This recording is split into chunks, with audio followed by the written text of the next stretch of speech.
And we're going to be diving into the world of school psychology, a field focused on helping students thrive academically, socially, and emotionally.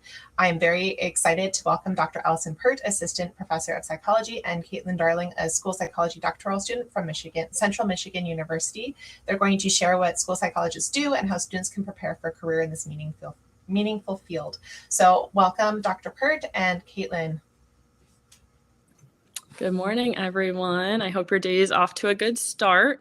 Let me go ahead and share the slides that we've prepared for today, and then we'll kick things off. All right. Perfect. All right, everyone. So what we're going to talk about today is the role of school psychologists in supporting students' academic, social, emotional, and behavioral well-being. Like we are already introduced as, my name is Dr. Peart. I am a licensed psychologist and then also an assistant professor at CMU within our psychology department. So I teach some undergraduate psychology classes, and then I also teach a lot within our school psychology program here at Central. And then I have Kaitlyn Darling with me as well, and Kaitlyn is one of our students in our program. She's an awesome student who's been doing amazing work in a bunch of different settings, both in schools with kiddos and also within the private practice setting. So today we're going to tell you a little bit about what school psychology is, some of the settings you would be able to work in if you became a school psychologist, and kind of what those next steps are for you if you decide that you're interested in maybe pursuing a career in school psychology. So I'm going to kick it off by letting Kaitlyn get started talking about what is school psychology. All right, thank you. So school psychologists play a really important role on school teams. So they help support both students' ability to learn and teachers' ability to teach. So they bring expertise in areas like mental health, learning, and behavior, which helps students succeed not just academically, but socially and emotionally. They also work really closely with families, teachers, and school staff to create safe and supportive learning environments, and also to build strong connections between home, school, and the community. So if you're interested in any of the things that I just mentioned, this might be a really good career for you in the future. And before we kind of really get into everything, Allison and I wanted to share information about why we became school psychologists and what we love most about working in the field. So I'm currently pursuing a career in school psychology as I really wanted to advocate for students' educational needs and overall mental well-being. So I really like the idea of collaborating with families, schools, and the community in order to develop effective interventions and support that could benefit not just the student, but everyone involved. And my favorite thing that I absolutely love the most about the field is that no 2 days are ever the same. I never know what I'm going to get whenever I walk into the school or the clinic, and I really actually enjoy that. And I also really love seeing all the growth that the students that I work with demonstrate once they actually get the appropriate supports or interventions that they need to succeed. And I also really like problem solving with parents because I just love seeing like the aha moment when we figure it out. How about you, Allison? Yep. I agree with everything Kaitlyn said. Those are definitely some reasons that I also love the field and kind of became a school psychologist. But another thing that led me to school psychology was that I felt like I had a really good educational experience. I went to really good schools and I was in all these amazing classes, had all these awesome teachers. And I feel like I really thrived in those environments with, again, a lot of really supportive, amazing teachers and my parents being super supportive and all these different things. And I thought, I know there's a lot of kids who don't have this amazing school experience. There's kids who don't want to go to school or don't feel safe at school, don't feel comfortable. And that was really upsetting to me to think that school wasn't this great place according to every kid that's in school. So I thought, well, if there's something I can do to help those kids, that would be really fulfilling to me. And then another thing that led me to the field is I knew that I was interested in psychology. I really liked that from the time I took an AP psych class in high school. And then I also knew I really was interested in education and kind of thought, maybe I'll become a teacher, but I don't know. I had a cousin who was a social worker. I was kind of interested in that. So there are all these different kinds of fields that I had thought about. And I feel like school psychology is kind of at the center of a lot of those, or like it kind of brings those different areas of interest together for me. So I knew I liked child development and education and working with kids. And I was like, wow, this seems like the perfect career to, again, bring all of those different things together. So that was something that really led me to the field.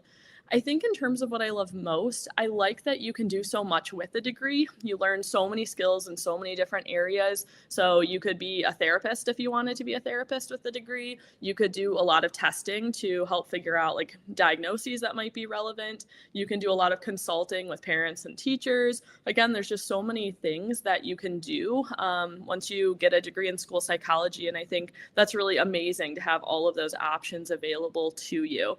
I also agree with Kaitlyn that it's so fulfilling to have those relationships that you establish with kids, with their parents, with the teachers, where, you know, someone is struggling with something and you're able to help figure out a solution that is going to make everyone's life easier and better. And I think that is something that is, you know, something that's always in my mind is like, oh, that kid that I helped with this, or this kid that, again, needed this support or needed to get connected with this service, and I was able to help get them connected. So you can have a really big impact when you think about all the families, all the teachers, all the kids that you're able to touch their lives, essentially. Yeah.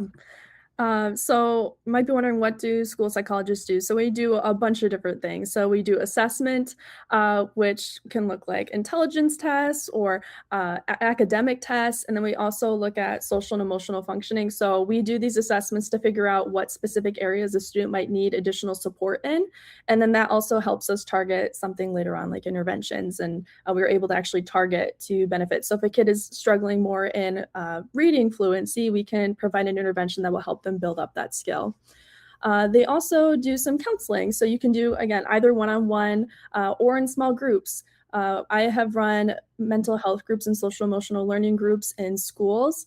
So I help teens manage some feelings of anxiety and depression. We got to teach different skills to manage some of these symptoms. So we taught them about being more active, and we taught them different ways, different types of breathing techniques, and also some muscle relaxation techniques for if they're feeling super anxious to kind of help their bodies calm down. And so their mind also kind of stops racing. And then we also help design or select interventions to help students improve not only just behavior, academic skills, social skills, and coping skills. So I've got to conduct some different interventions to help kids with both reading and math. And then I've also helped with teachers to figure out tools that can help students focus more in class and complete their work. For example, I worked with a young student who would only be able to focus on their work for about 20 seconds. And over time, we added interventions they can end up focusing on 9 minutes, which I know doesn't seem like a lot, but just watching that growth is huge, and she got a lot more done. Mm-hmm. So we also get to work closely and collaborate with other professionals. So that includes school counselors, social workers, speech language pathologists, special education teachers, honestly, really anyone involved in supporting student success. So I've collaborated with many teachers and parents to create interventions that would be beneficial for students. And I got to gather their perspectives while doing it so I could target, we could figure out what intervention would be best, not only just at school, but at home as well. And then we also provide systems level services. So that means that we work with administrators to make improvements at the school or even district level. And we help implement frameworks like positive behavior intervention and supports and multi-tiered systems of support. So that can help support students' behavior, learning, and overall well-being across the entire school. Now, these frameworks can help determine what type of intervention might be most beneficial. Like, do we want to implement something that everyone in the whole school receives? Or if like a certain group of students are having difficulty with a certain math skill, maybe we'll have like a small group. Or if there's one student that appears to be having a lot more difficulty, they might just get more one-on-one intervention. So I think it's really cool that we can use some of these frameworks to help target certain skills. And then overall, school psychologists support not just the entire school community, but also families and teachers as well. So they're especially important during times of crisis or trauma.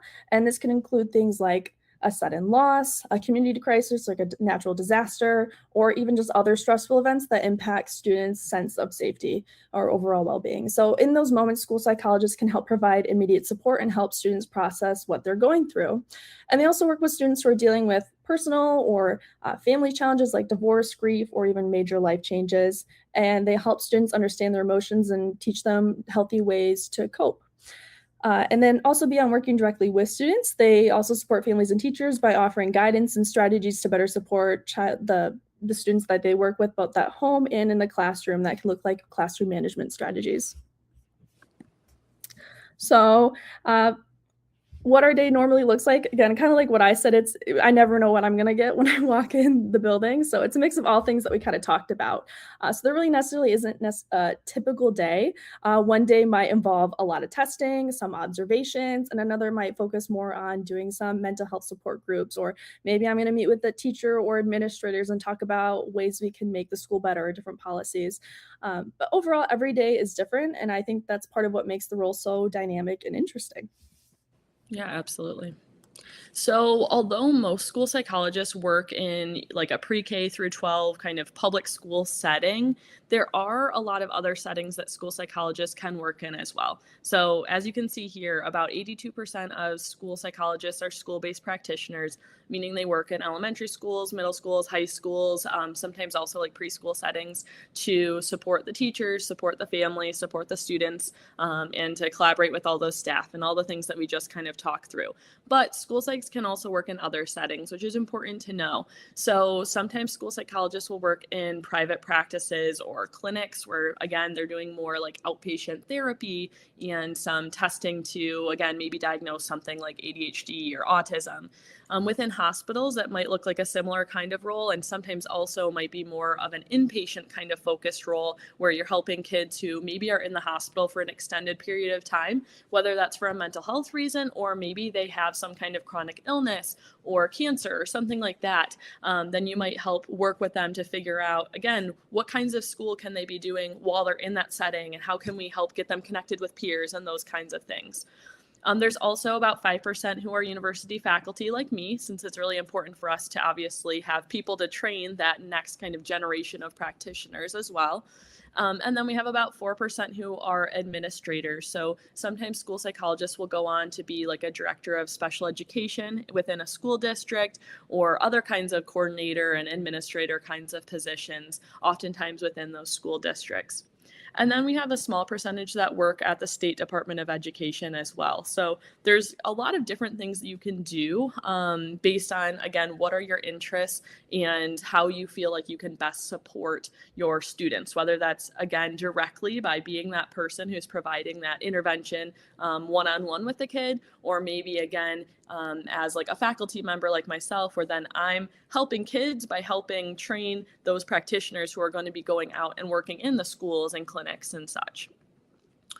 So if you're interested in figuring out how to become a school psychologist, I wanted to kind of lay out what that looks like these next few years for you. So you need to graduate from high school. That's pretty important. And then you'll have to go to college. So for school psychology, you have to actually go to graduate school. So it's not just a 4-year like bachelor's degree, but you'll also need to go to grad school.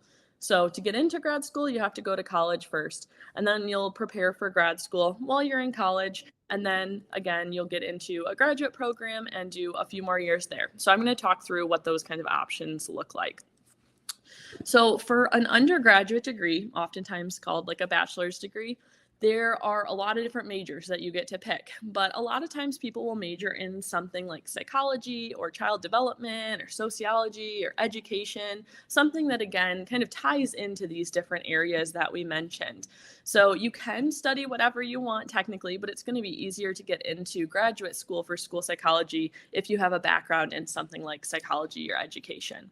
And then sometimes school psychologists may actually have become a teacher initially, and then they've decided to go back to graduate school. Or maybe they were a social worker and they decided they wanted to go back to school. So we do have some people who maybe started a different career and then decided that they're interested in becoming a school psychologist. So people do come in from kind of different backgrounds as well.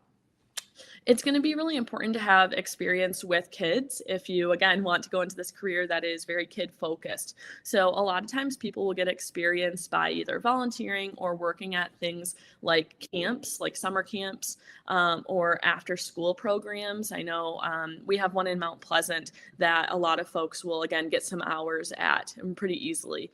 YMCA kinds of programs, whether there's a mentoring program accessible to you, or even faith-based programs. Like I know sometimes our students may have worked in a Sunday school at a church or something like that. So it's important to think about where can you start to work with kids, and again, make sure that that's right for you, because this is a profession where you're going to be working a lot with kids, although you're working with other professionals and parents and things too. But you want to make sure that kids are definitely a population that you enjoy spending time with. So like I mentioned, for graduate school, there's a few options. So one is called a specialist degree and one's called a doctoral degree. And you may or may not have heard of these before. A doctoral degree you may have heard of more likely. That's things like a PhD like I have, or there's also something called a PsyD, which is kind of like a psychology version of a PhD that some people choose to pursue. But doctoral degrees can also be things like a doctorate in audiology or another field. So there's a lot of different doctoral degrees that exist. Specialist degrees are oftentimes more seen in this kind of education world. So you'll see some specialist degrees in various education fields. But the specialist degree is kind of like a master's plus an internship. That's how I at least conceptualize it. So this is usually a little more than 60 graduate credits. So again, you'd have your bachelor's degree and then 60 more credits. So it's a 3-year commitment, meaning you have about 2 years of courses that you'll be doing full time, kind of similar to an undergraduate degree where, again, you have a lot of classes that you're doing, and then a 1-year full-time internship where you're kind of working, honestly, just in a school setting and getting paid for it usually, which is really nice, but getting a lot more experience doing the real job of a school psychologist, but also with support from a supervisor, which is really important because, again, you have all these different responsibilities and we want to make sure that you know what you're doing and you have the support to help you get there. So that internship is a big year of growth for a student who wants to become a school psychologist. So that's considered the entry-level degree, meaning that's kind of like the lowest level that you would have to get in terms of schooling to become a school psychologist. And that's going to let you work in the school settings mostly. There are some folks who have a specialist in school psychology who will also work in some of those other settings or become like an administrator within that setting. But for the most part, folks with specialists are going to be doing the day-to-day work of a school psychologist, the assessments, the interventions, the consultation, and things like that within the schools. We also have doctoral degrees, like I said, and those are going to be longer and more classes and things. So usually they're more than 90 graduate credits and take 5 or maybe more years. Usually it's about 4 years of classwork and then 1 year of also an internship, but it depends on if you already maybe had your master's degree and then maybe you went back, for example. That might be a shorter type of program, or there's also a bigger research kind of focus of a doctoral degree, so sometimes it takes a little longer because you'd be doing things like a thesis and a dissertation, which is basically just a lot of research. And that's really what's going to open up more doors in terms of the different settings. So that's going to allow for work in schools as well, but also higher education. So things like becoming a professor like myself, to do more research, whether that's at a university kind of level or setting or in other settings that, again, need folks who have really good research skills. And that also opens more options for private practice. So it's kind of tricky to work in private practice at that specialist level. Not completely impossible, but tricky for sure. Whereas at that doctoral level, that makes you essentially eligible to become a licensed psychologist like I am. And that means that you can go into any hospital or clinic and do things like diagnose different mental disorders or disabilities, and also provide things like therapy and such. So that's really going to open up more doors, but there's certainly a lot of folks who say, I don't really need those doors open. I don't want to do research. I don't want to be a faculty member. I don't want to work in private practice. I want to work in the schools. And the specialist degree is especially great for those folks who also maybe don't want to go to school for as long. So you might be wondering, like, if I do this, am I going to be able to get a job? Yes, very much so. That's something that is kind of a strength, but also kind of unfortunate that we don't have enough school psychologists in both the state of Michigan and really across the country. So there's a really big demand for school psychologists, especially folks from underrepresented backgrounds. So a lot of school psychologists tend to be white women. And that's something that our field has really talked a lot about and said, we really want to expand beyond that. And, you know, we have kids in our schools who look a bunch of different ways and speak a bunch of different languages and things. And we want to make sure we have professionals professionals who also identify in those same ways, because that's going to help them connect with those families and connect with those kids better. So there is really a big need for folks who may be male, for example, and maybe from different racial backgrounds, or may be able to speak other languages as well to go into this field. There's something called the U.S. News and World Report that you may have heard of, but probably not. And they basically rank a bunch of jobs and say, like, what jobs are good jobs, or what jobs do people seem to like? And school psychologist comes up really often as one of the top jobs, which I think says a lot about the field and says a lot about the fact that people do seem to like this work that go into it. It's not like something that people get the degree and then think, not really for me. It's really something that people like and tend to stay in the field. So school psych's really a good career choice if you want to positively impact the lives of our kiddos and their families, if you really like to help people, essentially. So if you want to help parents and you want to help educators and you want to specialize in something that really interests you and is something that doesn't feel like work in the same way that other jobs might, because it feels like something that's fulfilling and just really satisfying. So I really do feel like if you find that career that's right for you, it feels so much easier and more natural, and is something that, again, you're going to enjoy. And you want to enjoy your career. You don't want to dread having to go to work each day. So this is a really nice option for people who have these interests in things like education and in psychology and child development. Another perk is that you oftentimes are going to work on that school schedule, so like that public school schedule. And a lot of people like having summers off and having a winter break and a spring break and things. So that's certainly convenient.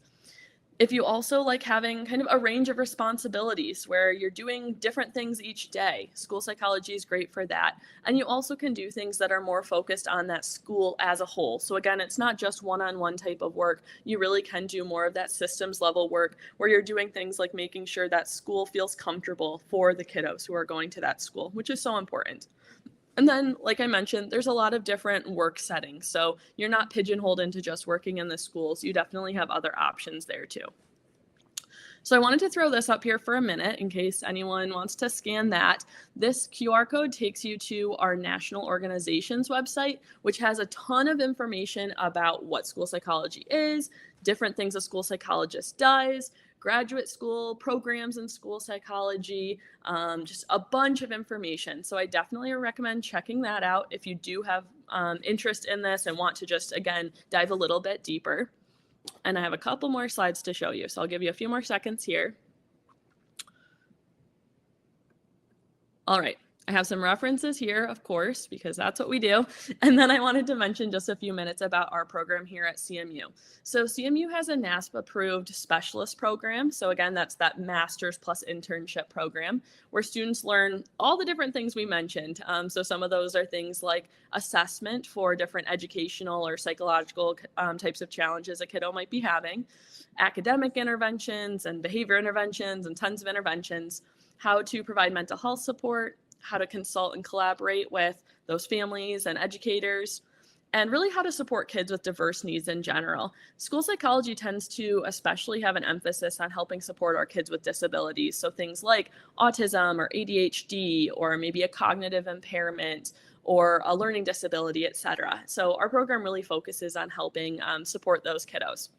Like I said, it's a 2-year coursework kind of program and then a 1-year internship kind of program, which is usually going to be paid. And that internship can be anywhere around the state or sometimes even out of state if folks want to do that. So there's a lot of options there.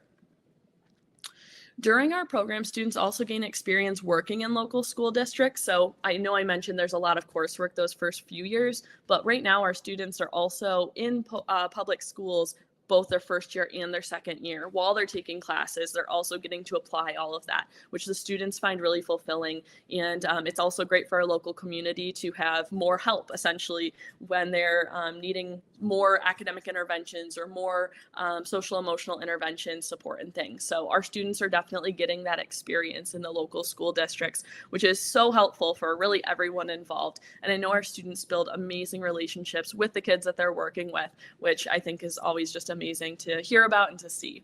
We also have a student organization that plans both professional and social events. So we'll do things like go to a cider mill and then bring in different kinds of speakers and then go ice skating. And we do just a bunch of different things, both as a group of students, but also bringing the faculty in. So we have a really nice tight-knit program here, which I personally really love. So I wanted to mention our applications are typically due in January-ish, but again, this is something to apply to after you've done your bachelor's degree. So that might be a little ways out for you all, and that's okay. But I wanted you to know that generally you have to apply kind of a ways in advance, just like you would for a college. You're going to have to apply months in advance, like January, to then come to the program in August. So I wanted to mention that. And that is everything that we had for you today. So I hope that was helpful. I hope you learned more about what a school psychologist is, what some of the day-to-day kind of looks like for a school psychologist, what those settings are a school psychologist works in. And like I mentioned before, if you do have more questions or more interest in the field, I would recommend checking out our national organization's website because they just have a wealth of information on there. So that was NASP, N-A-S-P, online, online.org, and you should be able to find a lot more information. So thank you all so much.